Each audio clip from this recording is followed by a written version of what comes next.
Assalamualaikum warahmatullahi wabarakatuh. Kali ini saya ingin berbagi atau mereaction sebuah peristiwa yang sedang viral, yaitu tewasnya Vina. Itu baru terungkap 8 tahun kemudian setelah filmnya mulai viral ya. Jadi kali ini kita saksikan obrolan dengan Komjen Susnodo Aji, mantan Kabar Eskrim di Liputan 6 SCTV ya. Inilah hasil dari reaction yang bisa kita nikmati bersama ya, obrolan dari Bapak Susnodo Aji. Selamat menyaksikan.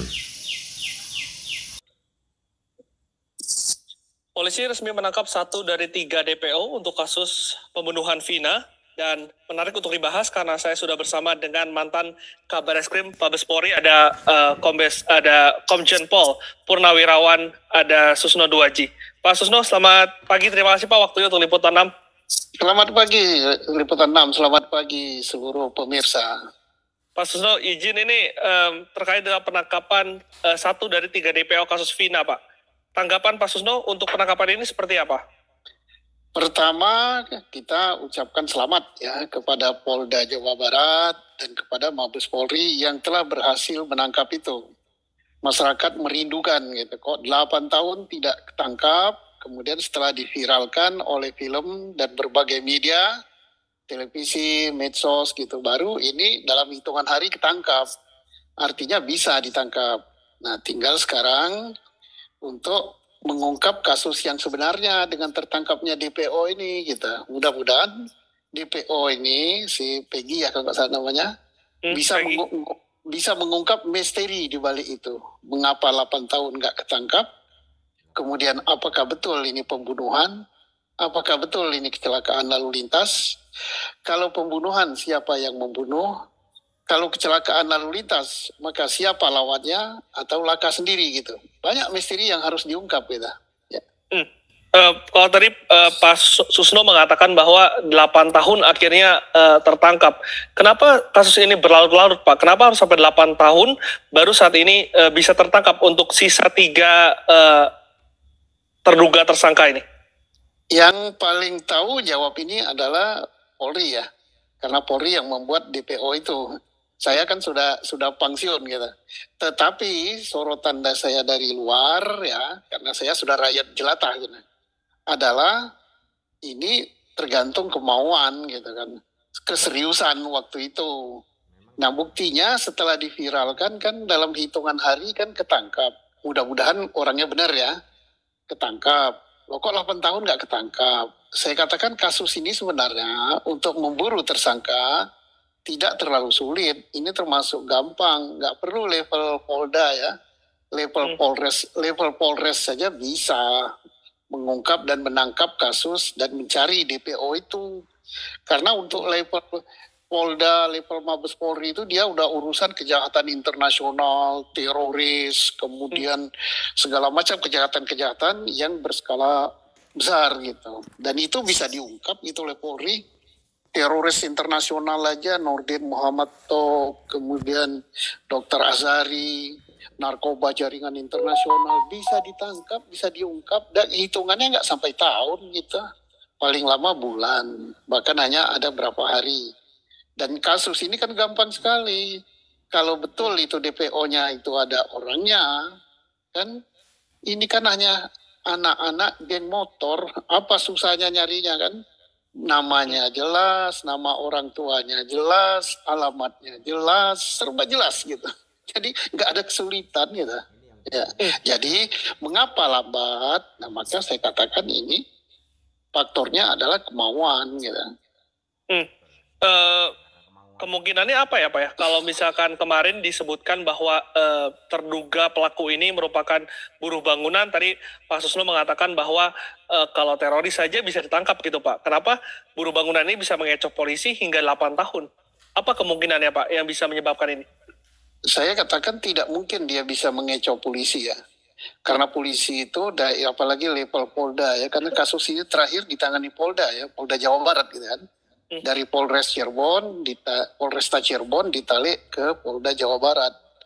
Nah, berarti Polda Jawa Barat yang nangani. Tidak mungkin bisa mengecoh Polda sampai 8 tahun. Nah ini mengapa sampai 8 tahun? Ini berarti bukan si buronan ini yang mengecoh polisi, tapi polisi yang terkecoh-kecoh. Ya gimana ya bilangnya, nggak tahu lah. Artinya kemampuan Polri, kemampuan level Polda ya cukup bagus, apalagi Polda di Jawa ya. Saya pernah jadi Kapolda Jawa Barat, saya tahu kemampuan Polda Jawa Barat ya. Banyak banyak informasi simpang siur terkait dengan adanya konflik kepentingan, Pak, terkait penanganan kasus ini. Kalau Pak Susno juga melihat ada indikasi seperti itu, Pak?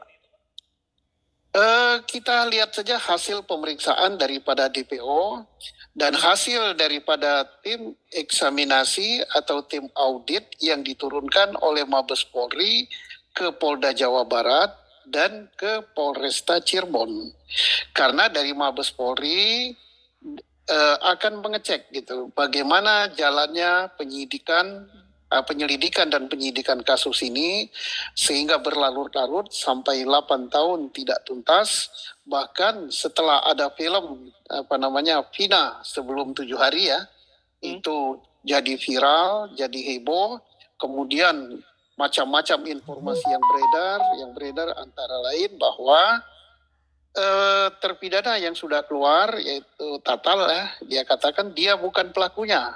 Kemudian yang lain di dalam pun oleh advokatnya mengatakan bahwa mereka yang divonis atau yang sekarang di penjara bukan pelakunya. Tambah heboh lagi masalah. Kemudian ada yang mengatakan bahwa ada pelaku sebenarnya yaitu anak pejabat yang dilindungi. Tambah heboh lagi masalahnya. Dan sebagainya. Ini apa penyebabnya? Penyebabnya adalah karena penyelidikan dan penyidikan tidak tuntas. Mengapa tidak tuntas? Kan kok tidak tuntas? Hal yang gampang gini nggak tuntas. Orang mati ada, sepeda motor ada, saksi ada, dan sebagainya. Mengapa tidak tuntas 8 tahun? Ya tidak tuntas karena penyidikan dan penyelidikan kasus ini tidak sesuai dengan standar-standar hukum yang berlaku dan tidak sesuai dengan SOP. Contohnya apa? Contohnya pertama dikatakan kecelakaan lalu lintas. Kata polisi yang datangi TKP kan, kecelakaan lalu lintasnya tunggal. Tahu-tahu berubah menjadi pembunuhan. Nah ini berarti profesionalitasnya tidak bagus gitu. Cepat-cepat memberikan statementnya dibantah lagi. Nah sekarang akhirnya masyarakat bingung, ini kecelakaan lalu lintas atau pembunuhan. Oke lah, akhirnya pembunuhan dan terjadi juga perkosaan. Nah ini tambah menunjukkan ketidakprofesionalannya. Kalau perkosaan ada sperma di dalam kan, di situ perempuannya hanya satu, siapa? Ya korban, si Vina kan. Disitulah terdapat sperma. Laki-lakinya ada berapa? Ada banyak. Semua tersangka ditambah korban satu, kan ada korban kan satu laki-laki kan. Nah itu sperma siapa yang berada di kemaluannya korban Vina. Nah itu tidak dites laborat, tidak dites DNA siapa punya sperma itu. Kalau itu dites DNA atau tes laborat sperma itu, maka yang punya sperma pasti tidak bisa mengelak bahwa dialah pelakunya.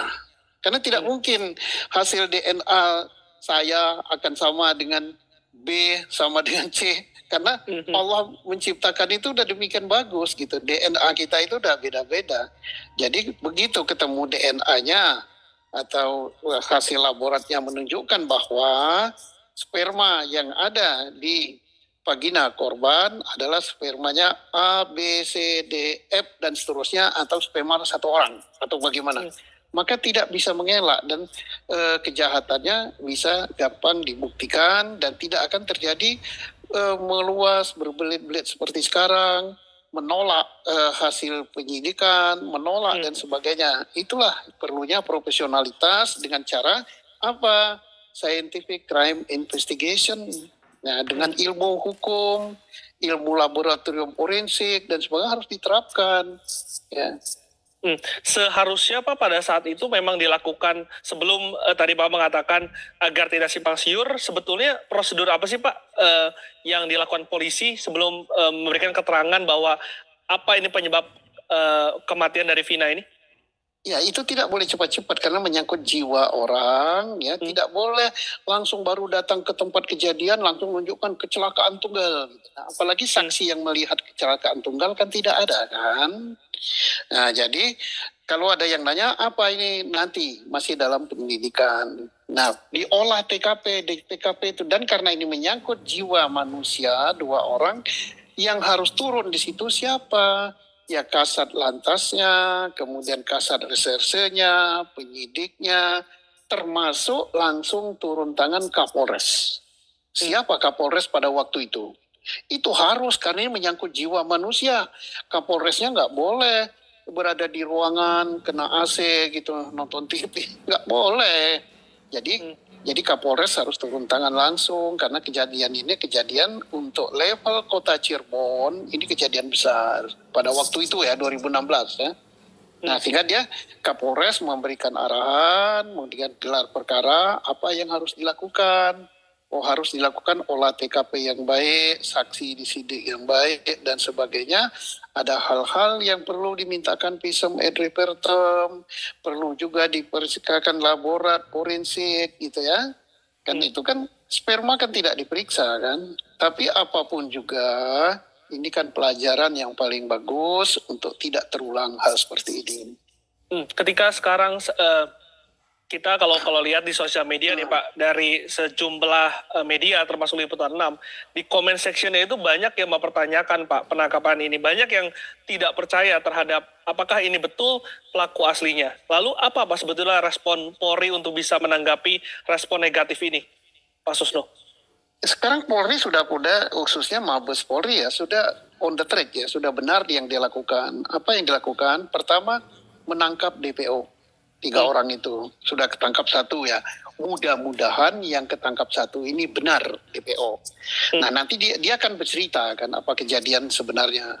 Setelah itu kan sekarang Polri, Mabes Polri telah menurunkan tim ya. Pasti saya yakin karena adik-adik sekarang yang junior saya yang megang pimpinan Polri saat ini pinter-pinter ya.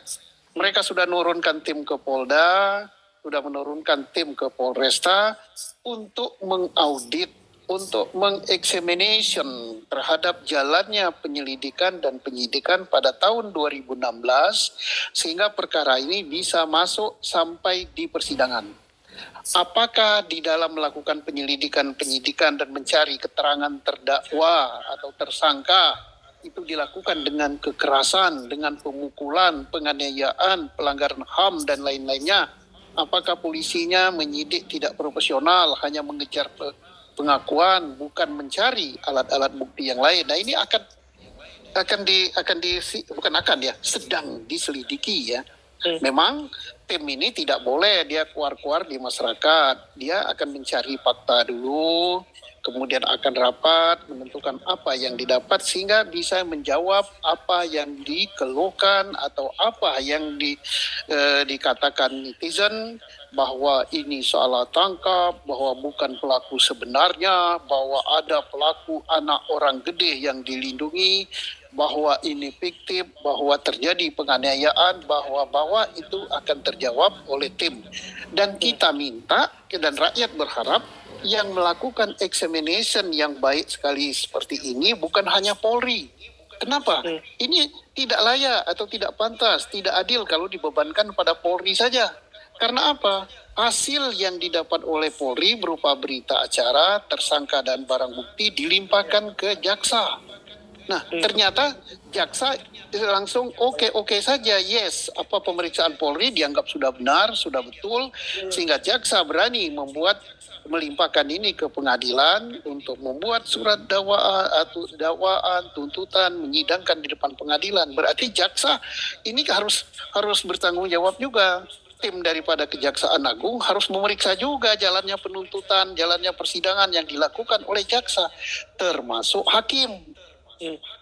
Kalau ini misalnya tanda petik ya, penyidikan oleh Polri salah, tentunya kalau jaksanya pinter langsung ditolak oleh jaksa. Jaksa nggak mau menyidangkan. Oke lah, taruhlah di jaksa lolos, misalnya. Hakimnya kalau udah tahu bahwa misalnya, oh ini nggak masuk akal berita acara yang dibuat polisi, ternyata para terdakwa ini menarik pengakuan, buktinya tidak lengkap, oh ini berbau pelanggaran HAM, oh ini penganiayaan. Ya hakimnya jangan hanya yes manggut-manggut ya, ingat ya, tanggung jawab hakim itu pada Tuhan, pada Allah, nanti di sorga diminta, di akhirat ya, diminta pertanggungjawaban. Hakim harus menolak gitu. Menolaknya caranya gimana? Ya vonis bebas. Oke lah, taruhlah lolos di pengadilan tingkat pertama, pengadilan negeri. Kan ini banding.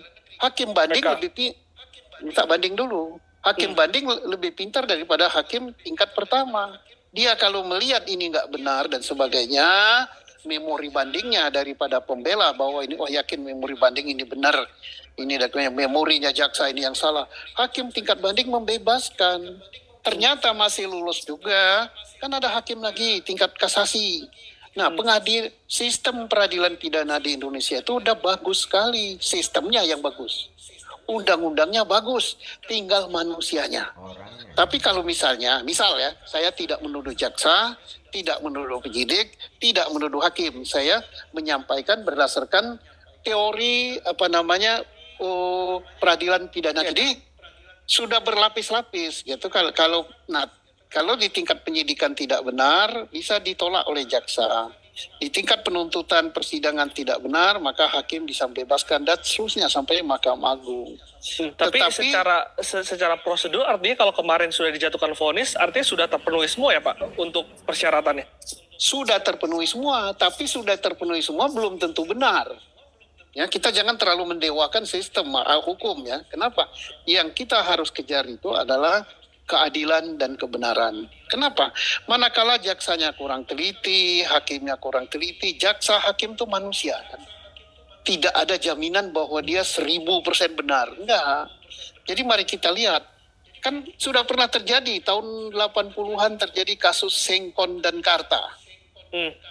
Kan masih zaman HIR waktu itu kalau nggak salah. Nah ternyata divonis, ya begitu divonis, apa yang terjadi? Orang yang dihukum di dalam penjara itu bukan pelakunya. Pelakunya ada, untuk orang itu sadar, pelaku yang sebenarnya ngaku saya lah pelakunya. Kan terjadi itu. Polisi udah yakin, jaksa yakin, hakim yakin dia pelakunya. Nah, udahlah sekarang dosanya tinggal rasakan lah nanti di akhirat. Terjadi.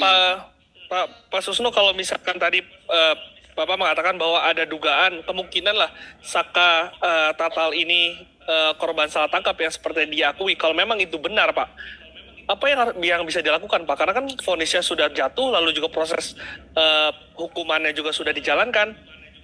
Jadi saya tidak katakan bahwa itu benar kan. Boleh-boleh saja Saka Tatal ini mengaku bahwa dia bukan pelakunya. Boleh, itu hak asasi manusia kok. Boleh juga yang dalam penjara sekarang ini mengaku bahwa dia bukan pelakunya. Boleh. Tidak ada larangan sedikit pun untuk mengakui bahwa dia bukan pelakunya. Tapi kan harus dibuktikan secara hukum. Nah, untuk pembuktiannya makanya tim dari Markas Besar Polri turun gitu kan untuk melihat ini. Kemudian DPO yang belum tertangkap diupayakan untuk tertangkap. Nah, nanti akan terungkap. Nah, ternyata misal tanda petik ya, bukan dia pelakunya. Apa jalan hukumnya? Ya negara harus merehabilitasi. Kemudian yang ada di dalam penjara sekarang ya harus dikeluarkan. Bagaimana cara pengeluarannya? Kan ada pintu masuk yaitu PK, peninjauan kembali. Ya. Oke. Pak Susno, pertanyaan terakhir Pak. Untuk 2 DPO yang masih saat ini dicari oleh pihak polisian, apa harapan Bapak sebagai mantan Kabareskrim dan juga bagaimana Polri harus merespon tanggapan atau anggapan negatif dari masyarakat yang saat ini terjadi di sosial media? Ya Polri harus menangkap 2 yang belum tertangkap. Ya. Sekarang sudah tertangkap 1. Tapi mudah-mudahan yang tertangkap 1 ini benar gitu. bukan salah tangkap lagi ya.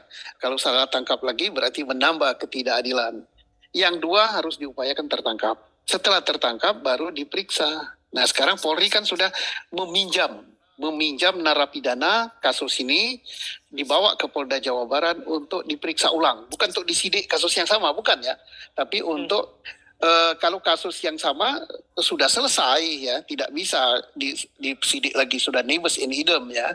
Kalau kita sidik lagi, nah sekarang diperiksa untuk melihat jalannya penyelidikan benar apa tidak. Nah, bagaimana harapan saya? Dua daripada DPO yang belum tertangkap harus segera ditangkap. Karena dengan tertangkapnya 3 DPO ini, perkara ini akan jadi terang.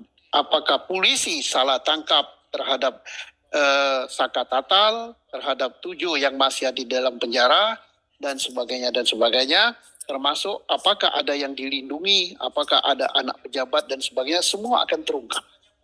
Nah itu harapan kita percayakan kepada Mabes Polri, dan saya yakin Mabes Polri kerjanya, profesionalnya bagus. Gitu. Tidak mungkin Mabes Polri akan mempertaruhkan harga diri, marwah daripada lembaga Polri. Ya. Kita harapkan profesionalitas dari Polri dan juga tentunya keadilan bagi keluarga korban. Terima kasih Pak Susno, waktunya untuk Terima kasih. Sehat selalu. Ya, seperti itulah teman-teman keadaan dari kasus ini ya. Jadi karena ini viral, jadi sudah viral, jadi entah kenapa harus selalu viral dulu baru ditangani ya.